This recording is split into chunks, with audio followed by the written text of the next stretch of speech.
Septic tank എന്നും പറഞ്ഞുകൊണ്ട് നമ്മുടെ അക്ബർ രേണുവിനെ വിളിച്ച ആ ഒരു വിളി ഉണ്ടല്ലോ.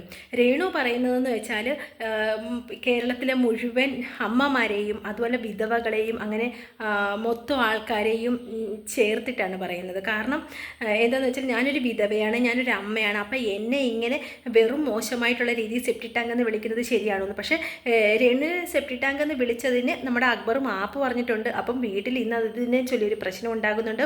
അപ്പം ആ വീട്ടിലെ എല്ലാ അംഗങ്ങളും കൂടെ ചേർന്ന് പറയുന്നുണ്ട്, ഇത് തെറ്റാണ്, നീ ഇങ്ങനെ മൊത്തം അടങ്കം അമ്മമാരെയും വിധവകളെയും പറയേണ്ട, നിനക്ക് ഒരു കാര്യം പറഞ്ഞിട്ടുണ്ടെങ്കിൽ അതിന് നിനക്ക് മാപ്പ് പറഞ്ഞിട്ടുണ്ട്, നിനക്ക് സ്വീകരിക്കാതിരിക്കാം, പക്ഷേ അതിന് മൊത്തം വിധവകളെയും അമ്മമാരെയും കേരളത്തിലെല്ലാം അടച്ച് നീ അത് പറയേണ്ട കാര്യമില്ല എന്ന് പറയുന്നുണ്ട്. അതുപോലെ നമ്മുടെ ശൈത്യയെ പൊക്കിയെടുത്ത് കൊണ്ടുപോകുന്ന ഒരു രംഗമുണ്ട് പ്രമോയ്ക്കകത്ത്. അതൊന്നും സംഭവിക്കത്തില്ല. കാരണം എന്താണെന്ന് വെച്ചാൽ ശൈത്യ ആ സമയത്ത് അവരെടുത്തുകൊണ്ട് വരുന്ന ഒരു സമയത്ത് ശൈത്യം ഉണരുന്നുണ്ട് കേട്ടോ.